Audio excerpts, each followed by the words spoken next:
प्रेग्नन्सीमध्ये foetal heartbeat monitor घरी वापरलं पाहिजे का, ज्याला आपण फिटल डॉपलर म्हणतो.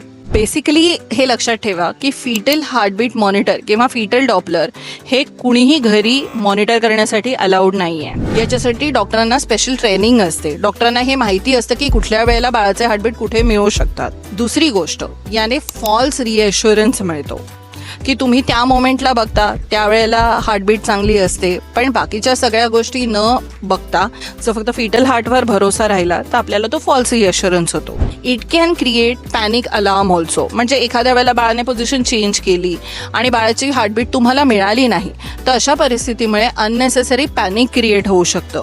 आणि युजली सेकंड ट्रायमेस्टर म्हणजे 3ऱ्या महिन्यापासून ते 7व्या महिन्यापर्यंत बाळाची हार्टबीट शोधणं हे थोडंसं मुश्किल असतं. त्याला स्पेशल ट्रेनिंग लागते. त्यामुळे अननेसेसरी पॅनिक क्रिएट करण्यामुळे आणि फॉल्स रिअश्युरन्स या दोन्ही गोष्टींमुळे युजली घरी फिटल डॉपलर मॉनिटरिंग कधीही करू नये. तुम्ही घरी काय करू शकता, बाळाच्या मुवमेंटवर लक्ष ठेवू शकता. काही प्रॉब्लेम झाला तर तुमच्या डॉक्टरांना विचारू शकता. एखाद्या वेळेला सोनोग्राफी करून घेऊ शकता. या सगळ्या गोष्टींनी आपल्याला ॲश्युरन्स मिळतो. Thank you so much.